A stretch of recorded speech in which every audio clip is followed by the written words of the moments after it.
Hello, it's Saturday the 28th of March. You're tuned in to our 6 PM newscast coming to you from Arirang's News Centre in Seoul. It's great to have you with us. I'm Mark Broome. Our top story this evening: Korea is intensifying its call for Japanese Prime Minister Shinzo Abe to show remorse for Japan's wartime atrocities during his trip to the United States next month. This after Abe made some ambiguous remarks to a leading US daily about the women who were forced into sexual slavery by Japan during World War II. Song Ji-son reports. Looking to deflect responsibility for Japan's sexual enslavement of women during World War II, Japanese Prime Minister Shinzo Abe has come up with carefully calculated terms to describe what the victims went through. In an interview published in the Washington Post, Abe said the issue was a case of human trafficking. Watchers say Abe's new description may acknowledge the historical facts, but does so in a vague way that doesn't identify Japan as the perpetrator. The issue of Japan's sexual enslavement of Korean women and Tokyo's continual lack of atonement has driven Korea-Japan ties to new lows in recent years. Abe said he felt pain for the women who had gone through immeasurable suffering because they were trafficked, and admitted that their human rights were violated. But he went on to say that his stance remains unchanged from the previous administrations, dampening hope for a clear apology during his trip to the U.S. next month, during which he will become the first Japanese Prime Minister to address a joint session of the U.S. Congress. In response to Abe's remarks, the Korean government said the first step toward resolving the sex slave issue for Japan is to clearly acknowledge its responsibility.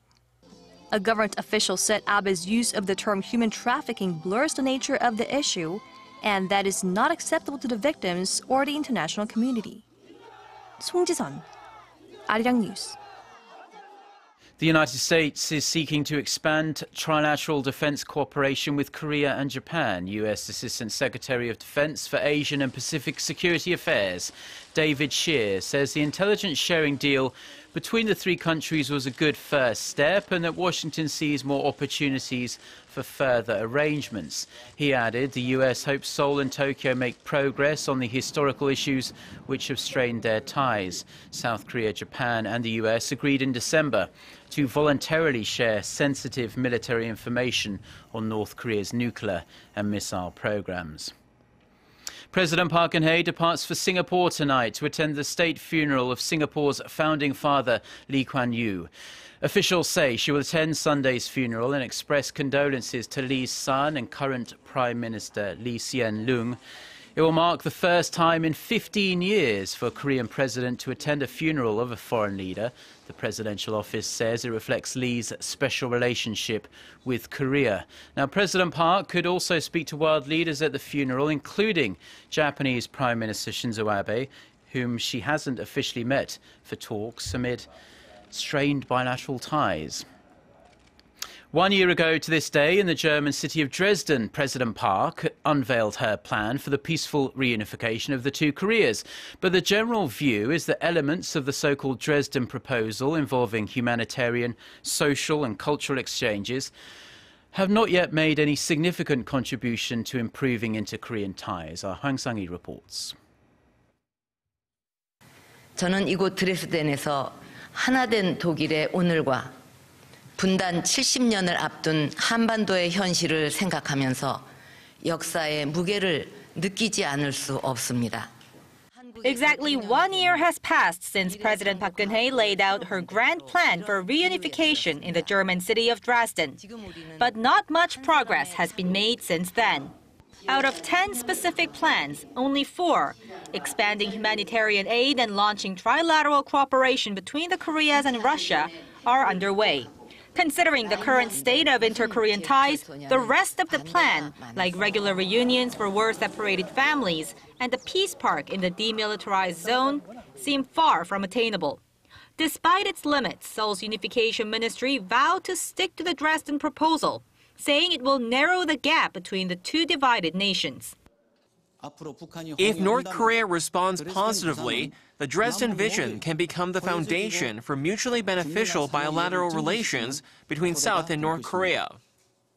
Most experts remain skeptical, since North Korea was never fond of the idea, calling it an attempt for forced reunification.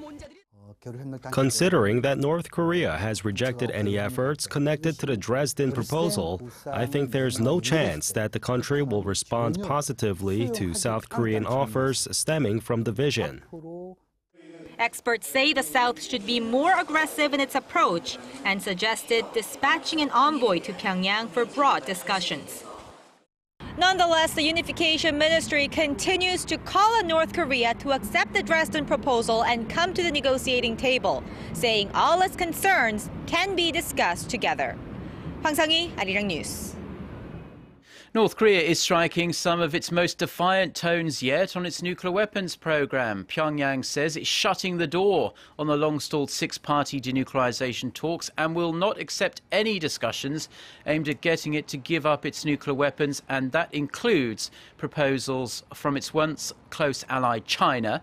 An editorial in the North Korea's party-run daily Nodong Shimbun on Saturday said that international pressure to denuclearize only strengthens its resolve to build an even more powerful nuclear arsenal.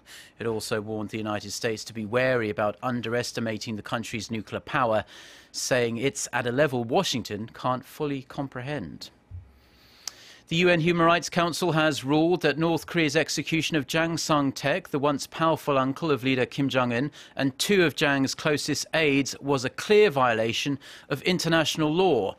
Citing a UN report, Radio Free Asia reported Saturday that the Council said the public executions in December 2013 were totally unacceptable. The report also says the Council sent a letter to North Korea shortly after the executions asking on what legal grounds they had executed the three men, but have yet to receive a response from Pyongyang. Spring is well and truly here in Korea, which means we're all eager to get outside. But as you plan your activities, do keep in mind that we aren't the only ones eager for a bit of sunshine. Our Won Ji-yeon reports on some bugs that could take a serious bite out of your spring fun. This tiny tick can do a lot of damage. Korea Centers for Disease Control and Prevention recently announced a warning for tick season as these wild insects become most active between April and November. Experts say that the bush ticks, also known as killer ticks in Korea, can carry a deadly virus called severe fever with thrombocytopenia syndrome, or SFTS. Symptoms include high fever, vomiting, and diarrhea with stomach pain. In Korea, the virus had a mortality rate of nearly 40% last year. And because there are no direct vaccines for the virus yet, experts say that early detection and treatment are key. If you're experiencing any of the symptoms, it's extremely important to go to the hospital right away. Like any other virus, early treatment can help slow down its progress and reduce the risk of death. The first Korean case of the virus was reported in 2013. Awareness of SFTS has grown in recent months after Korean health authorities confirmed the first human-to-human transmission of the tick-borne virus in the country. For now, experts suggest wearing long sleeves and avoiding grassy areas to protect yourself from tick bites. Won Ji-yeon, Arirang News. The Korean government is drawing up plans to evacuate the 38 known Korean nationals who are still in chaos-hit Yemen.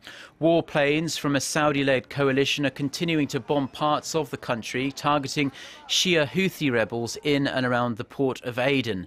Now, Seoul's foreign ministry has been in close contact with the Korean embassy in Sana'a and says that while the situation is extremely insecure, all Korean nationals in the country are safe and accounted for. The head of the US Federal Reserve, Janet Yellen, says a rate hike might be warranted later this year. In a speech at a Fed conference in San Francisco on Friday, Yellen added that she does not need to see an increase in core inflation, saying it's not essential before a rate hike, and the Fed should start bumping the rate before it meets its 2% inflation target. She did, however, stress that the return to normal interest rates will be gradual. The Fed chief also pointed out that by historical standards, the US economy is still weak. The Federal Reserve has held rates near zero since December 2008. UN Secretary-General Ban Ki-moon has appealed to senior military officials from around the world for more contributions and political will to boost the UN's peacekeeping operations. Addressing the first ever UN Chiefs of Defense Conference in New York on Friday, local time, Ban said peacekeeping was a shared global responsibility and that advances the world's common interests. He added that it includes additional boots on the ground from developed nations with more technologically advanced militaries. Now, before we go, taking a brief look at the weather here in Korea, and we've been enjoying some nice spring sunshine and mild temperatures across the country today. Skies will be a bit more overcast on Sunday, but for the most part, conditions will be similar to today, with a daytime high reaching a very comfortable 17 degrees Celsius in Seoul. Now, for our viewers around the world, here's a look at the global weather.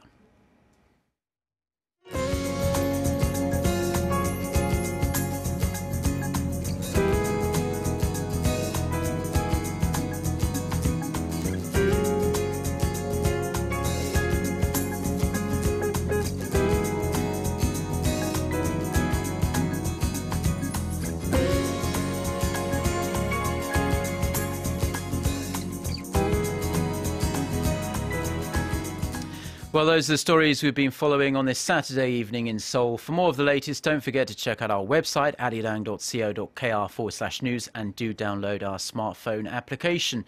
Enjoy the rest of your weekend. Goodbye.